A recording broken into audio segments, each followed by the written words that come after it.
Africa Climate Conversations, the podcast.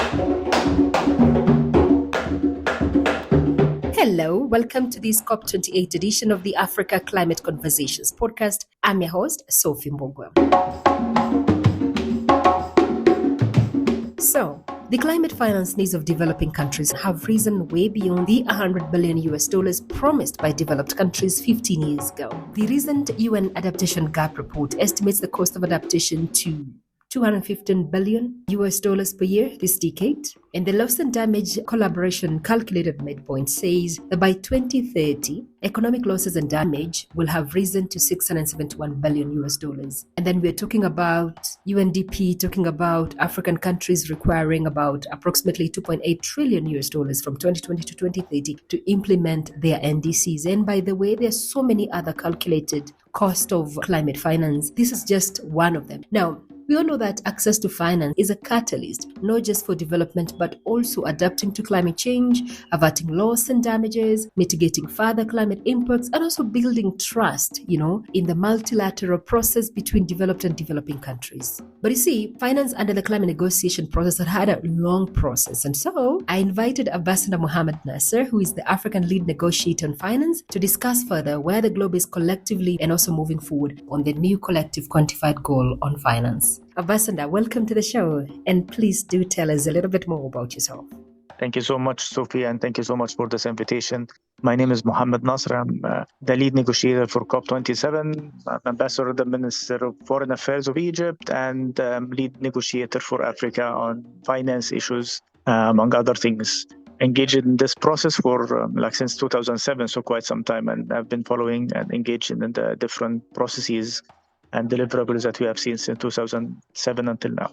Yeah, fantastic. Thank you so much, Ambassador Nasr. I really appreciate you coming back on this podcast. And I was thinking we need to talk about the new Collective Quantified Goal on finance. But before we actually even talk about the new goal, I think it's very important for us to go back in terms of looking back from the Copenhagen Accord, looking into where the 100 billion came from. And I think let's start from there in terms of just bringing people up to speed in terms of how that whole goal came into speed, and also looking into how is it anchored under the UNFCCC process. Okay, I mean, the 100 billion, the very famous 100 billion annual delivery goal by developed countries or developing countries came to existence in 2009 in the famous Copenhagen meeting. And it was part of and discussed and agreed package from a small group of heads of states sitting together. I think there were 26 heads of states sitting together in a small room trying to save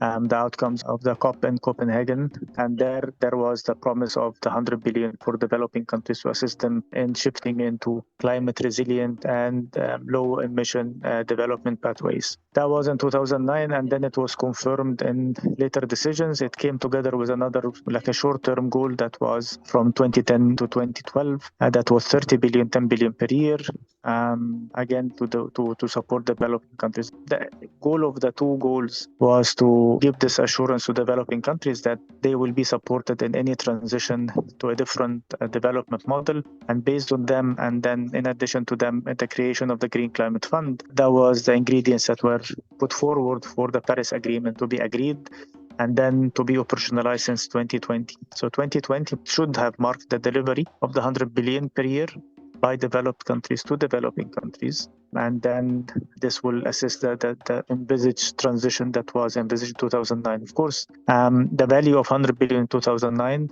is totally different than the value of 100 billion in 2020.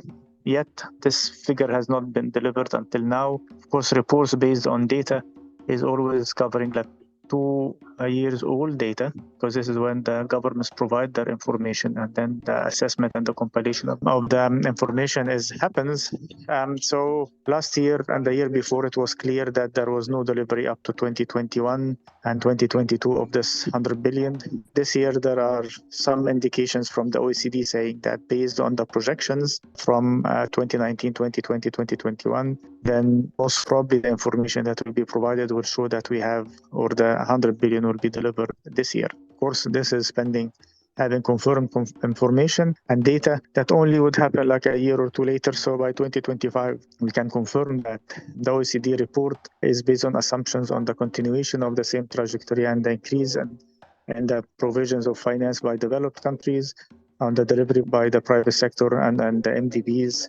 But it does not factor in any change or reduction due to external reasons like Ukraine war, for example. So this is the history of the 100 billion. This is where we are. And in the Paris Agreement, the developing countries were very clear that the 100 billion will not be relevant, take into consideration the envisaged major transformation and transition of the economies and development model that is there. So there was an agreement that by 2024, we will have a new goal that will start implementing from 2025 onwards. And the 100 billion will continue between 2020 to 2025 until we agree to a new goal, which is called the new quantified climate finance goal. Thank you so much for that. I think before we talk about the new goal, you alluded there in terms of how it's been in terms of delivery. It's critical moving forward in terms of the lessons that you would say perhaps maybe the negotiating team, what are these key lessons that you've actually learned from this whole process from 2009 up to this? Well, the first lesson was that this number was a nice round figure that has a political dimension. It does not relate to needs. So it was not focused on delivering specific outcomes. It was more of a round figure that gives an indication of commitment and builds trust. But on the delivery part of it, one, there was no clear burden sharing between those who are going to provide this money. So you cannot hold anyone accountable, but you will hold everybody not accountable for not delivering. While some have delivered, others have not. And a burden sharing process is one of the crucial elements, so you can work on transparency, responsibility, and commitment. The second one is that it has to be clearly linked to what you want to achieve. So if we are at the 100 billion came, just like in light of or focusing on efficient and meaningful mitigation actions and adaptation actions. And the meaningful was not quantified, but yet, I think in developing countries side, they did deliver on that because they are committed to the Paris Agreement and they put the NDCs. There are a lot have been achieved since 2010 until now and from 2015 and to 2020 and beyond. So developing countries have delivered their own commitment, mainly from their own resources, not even from other resources. The fourth element is that it has to have, usually in those targets, you have to have a transparency mechanism that is under the process, within the multilateral process. So the reports that would come owned by the process and based on deliberations by the different parties, rather than small group of countries or an outside institution that is affiliated with the developed countries preparing their own report from their own, with their own methodology and their own vision. And final one was that the definition of climate finance is still missing. So anything is being counted as climate finance. So there is no clear methodology with clear definitions. And with that, anything could be counted. Even organizing a workshop in Kenya or in Rwanda for some African countries is considered climate finance. And this is where the accounting becomes very, I would say, inaccurate. So it was not about implementing projects on the ground that delivers mitigation and adaptation elements, but it is more of a capacity building component, awareness thing. So it does not really deliver the expected outcomes as envisaged or as expected by the bigger countries. Bigger countries like the countries who really and the populations who really want to see impact on the ground. Absolutely. And talking of definition of what constitutes climate finance, in terms of the process, in terms of the new goal, is there headways in terms of defining what constitutes climate finance moving forward? Well, it is part of the discussion that's going on. And of course, for those who have a responsibility to provide, they will always like to have a more flexible, soft approach when it comes to methodologies because it allows for portraying there is a delivery. And for those who should be benefiting and are relying or depending on such resources to deliver what they are expected to or what they are asked to deliver, they want to have clearer methodologies so they can plan and they can say, yes, I did receive, I did not receive, and they can understand what is being provided for which section, for which region, for which activity, for which project. But as it stands now, it is more of a generic approach that everything could be counted as climate finance, similar to a future discussion that will happen on the Article 2 and C of the Paris Agreement. Let's talk about the legality in terms of the 100 billion and moving forward in terms of having that legal bindingness. What is the difference between the 100 billion and the process now, the new goal, in terms of ensuring that there at least can be accountability in terms of ensuring that promises that are made in terms of finance are actually delivered, and not just only specifically in terms of adaptation and mitigation, adaptation, but also in terms of other goals as per the Paris Agreement, in terms of technology transfer and also capacity building? Well, I mean, the 100 billion is clearly enshrined and embedded in decisions, and it is clearly mentioned as commitment by developed countries. So the language there is clear commitment, and the delivery comes from a clear group of countries, which are developed countries, to be given to developing countries. So the language of the 100 billion was clear. The discussion that we are having now on the new quantified goal doesn't give this assurance that you will be from developed to developing, but they are mixing it even with discussion on this generic climate finance flows globally, and then domestic resources in developing countries, and then you have a discussion on the different sources and innovative sources. All of this stuff, it makes it a very weak and aspirational goal if it's even quantified, and goals if they are there, and it makes it extremely difficult, if possible even, to capture them, to assess the progress on the delivery, and so on and so forth. So it makes it a challenging task to really ensure that the main catalyst for delivering this envisaged transformation is going to happen. And if it doesn't happen, then most probably all these levels of ambition that is being put forward, and then the countries are asked to be very ambitious, this ambition will also be in question.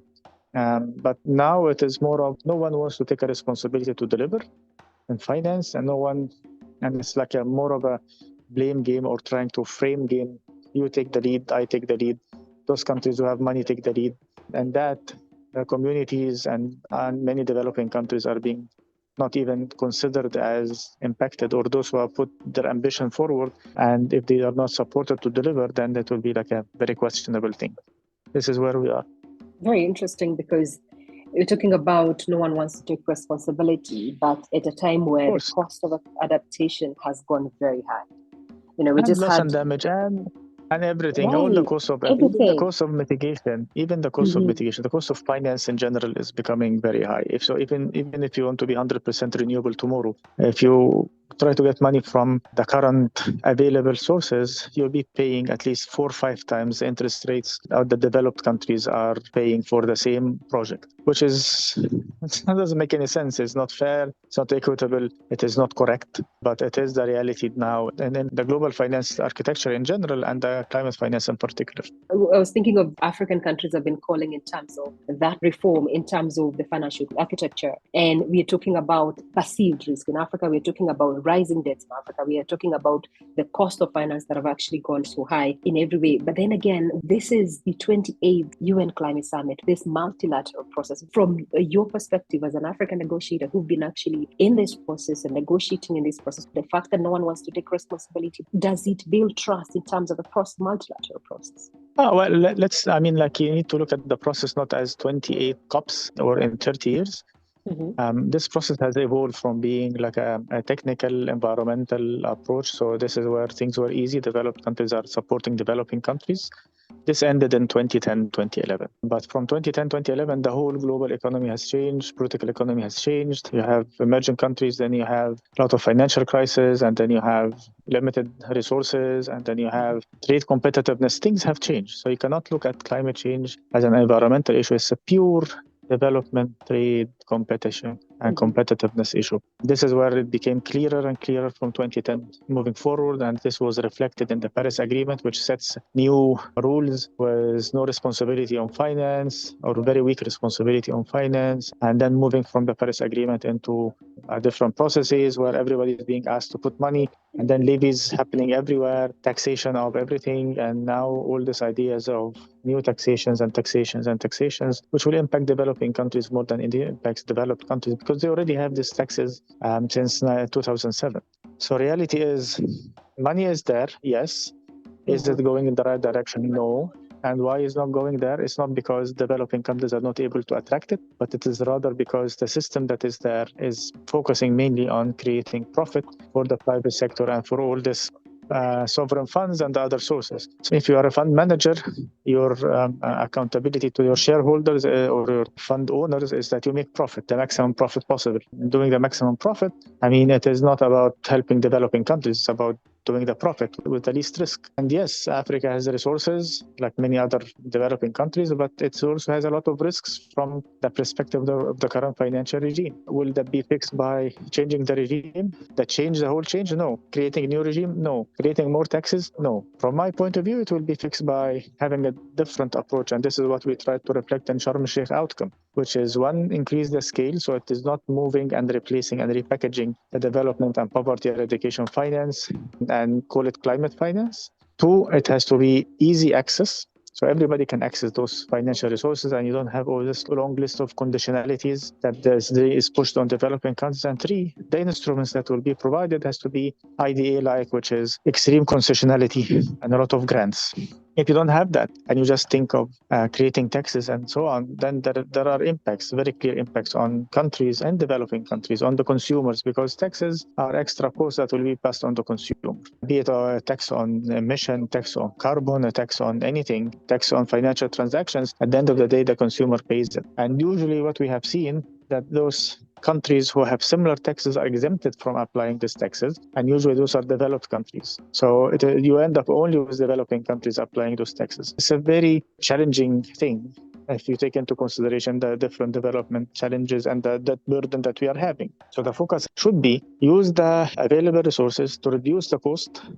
It's not only by guaranteeing, but also by contributing to the budget, reducing the cost, work on shifting the debt challenge into becoming an option. So you'd apply the debt swaps. Developed countries and other big debtors should focus on that. And you have to let go of some substantial percentage of this debt and transform the repayments into investments in climate. And the third one is focus more on the grants and focus on the implementation. Don't spend your money on bringing experts from developed countries to come and train developing countries on how to access finance. Come on, please. I mean, developing countries have been trained or been under training for, 50 years.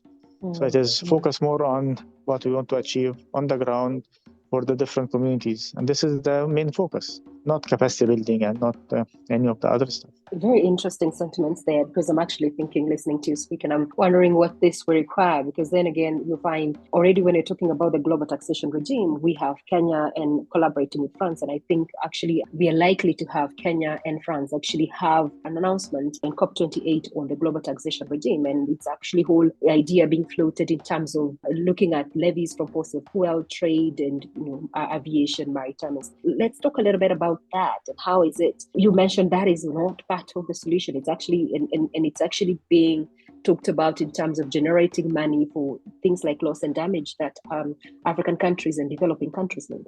Well, let's be very clear. If you apply taxes anywhere, so the sector or the place that you are applying the taxes on, they will say we are the major beneficiary of this tax. So if you go to aviation or if you go to shipping, if you go to financial transactions, the sector will be like the shipping sector, the aviation sector will say, well, we are collecting taxes on our own, then we need these taxes to green our own operations. That will not go to a loss and damage fund, or maybe a small percentage fraction that will go there, but it doesn't make sense, and we tried it before. So it doesn't really make sense. Two, what we have seen is like when you say, okay, we want to tax things, you don't do double taxation. So if you're already taxing on emissions, you will not be doing extra taxes. But those who don't have the taxes are the ones who are going to put these taxes in place. And if you look at the bigger picture, it is only developing countries or the majority of developing countries who do not have this kind of taxes.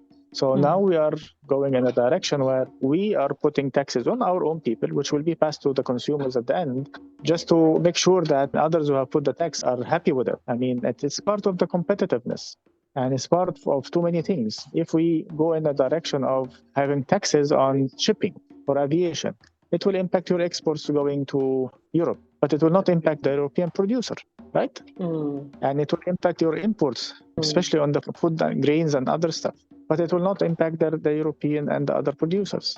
It will have an impact on developing countries' exports, because the developed countries are already applying these taxes for quite some time, and they have put a system in place for 10 years to gradually phase in those kind of things, and they have their own subsidies that we cannot even afford to provide. So if you look at the IRA, for example, the Inflation Reduction Act of the US, there's $160 billion of subsidies for greening their industries. Mm-hmm. Does Kenya have this amount of money to green their industry? No, no. Do Egypt have it? No, we don't have that. Mm-hmm. So we are not even in a level playing field. The Europeans, how much are they putting for the agricultural subsidies? How much have been they putting for their companies to green their production? And for how long? And then now we want to tax everybody with that. I mean, it's a challenging discussion.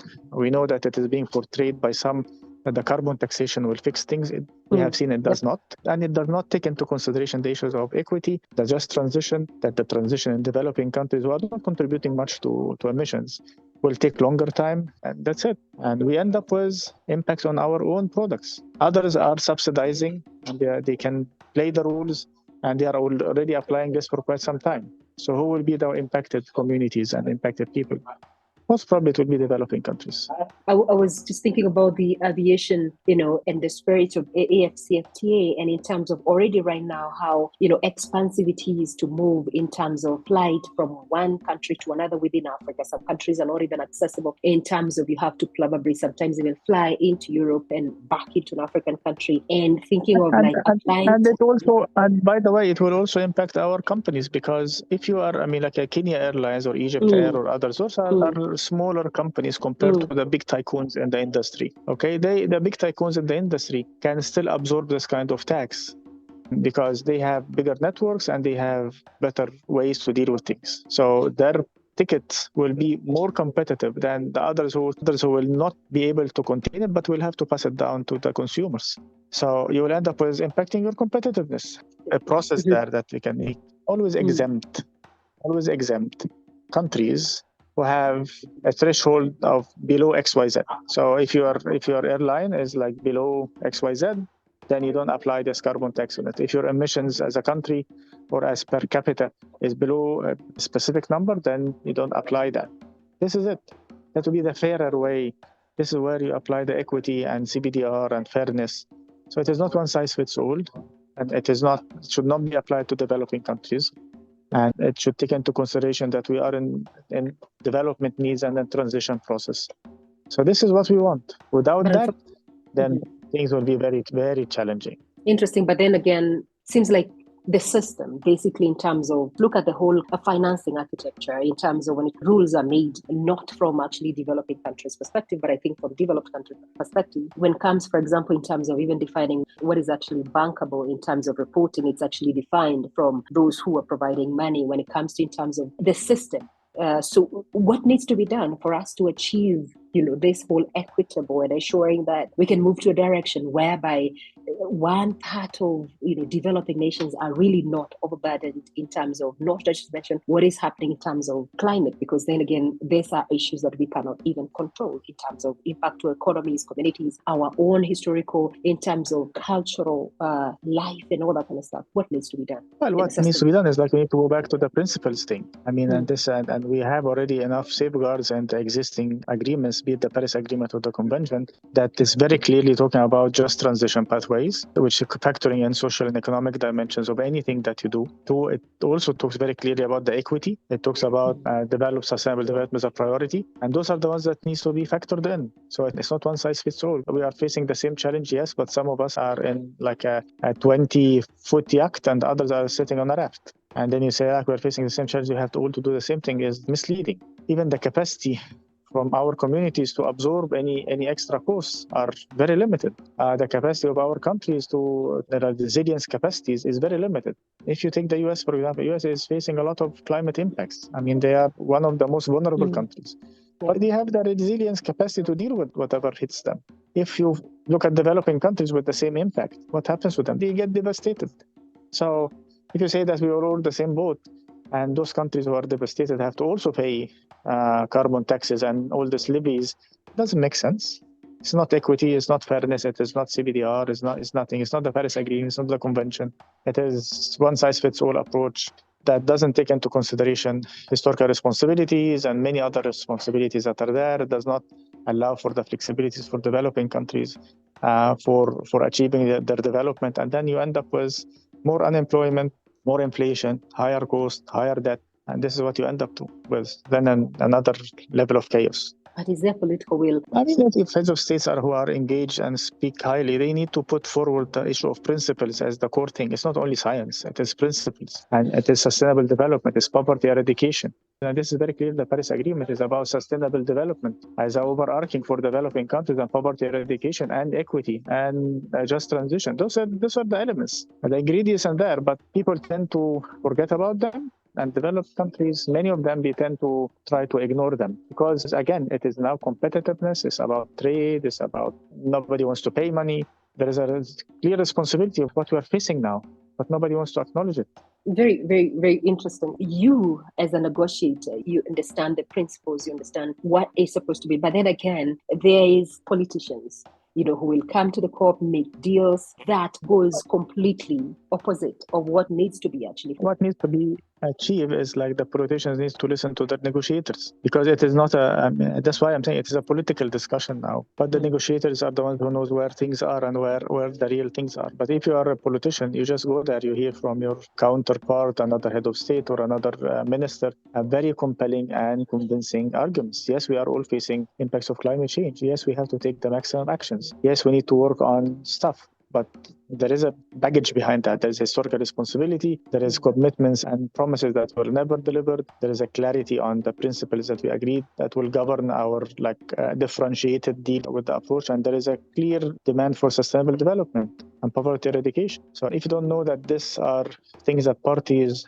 developed countries and developing countries, but developed countries have agreed to and committed to, and you only focus on what science's IPC is telling you, then you are having half of the story, and you are hiding the other half, which is what is the principles that would manage this kind of global interaction with the issue. What is your hope? I hope is that we have the right balance in the outcome with the right messaging and the idea, the clear understanding that it is not only about having ambition on action, but ambition and support has to be similar. And without having those right catalysts, you'll end up with limited delivery and less trust in the process. And this is something that politicians and the developed country politicians need to understand and be very aware of, because at a certain point, countries will not be able to translate their very ambitious pledges into action. Then don't expect them to come again and again and again with ambitious pledges. It just doesn't become the right process. Yeah. So it is very important for the political class to understand at the end of the day, everybody has put up an ambitious NDC out there. There are national plans, but then again, you keep asking developing countries to do X and Y and Z and X and Y and Z, and they do it. And then nothing is delivered when it comes to finance, or limited delivery. I wouldn't say nothing. I say limited delivery. So 100 billion, if you say meaningful mitigation actions and planning, and the Paris Agreement will provide this much support, and then you do that, and then money is not flying, access is very limited, it is more loans, and countries will, a lot of African countries are not able to take any more loans, and the cost of finance is raising. And then you have another request, which is, let's have bankable projects. What do you mean bankable projects? Profitable projects for the private sector. So we are all working for the sake of a private sector to make the private sector as profitable as they can. Doesn't make sense. Whole mindset has to change. And I don't know when do politicians and those influencing developed countries will get the idea that they are the ones who should push the narrative and push the private sector into a different direction. It's not only about making the maximum profit, it is mainly also about delivering on actions that developing countries have put forward. And the reality is inequality is increasing. We are seeing it. We are seeing this increasing inequality when it comes to renewable energy. Latest reports from the IEA is telling us that the renewable energy happened, or the access and the increase in renewable energy happened in 3 regions only: China, EU, and the US, while the rest of developing countries are lagging behind. Do you want to continue with the same thing? Do we want to continue with the same discussion? Then this is where it seems that this is where we are heading now. What we want to have and make sure is that we account for what we are paying from our pockets now for adaptation, for loss and damage, and for everything, because we are paying a lot from our budgets. If you have a heat wave, if you have a flood, if you have a drought, yes, you will be supported by international community, but before the international community comes in, you will be paying a lot from your pocket, from your people's pockets. And we need to put this very clearly out there. There has to be an acknowledgement of the substantial contributions that we are paying from our pockets. And this to counterbalance what they are saying, put more taxes, have more domestic resources. Guys, this is all what we are facing now is because of emissions that are there, not by us, but by others. And if people don't take the responsibility seriously, and they just like try to throw it east and west, then we're not doing the right process. Mohamed, thank you so much. I really look forward to having more conversation on finance. Thank you so much, Sophie.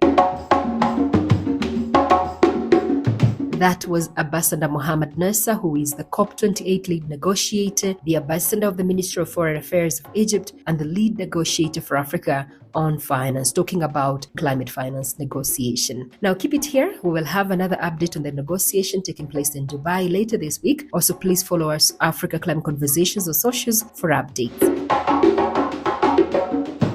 Now, fantastic news.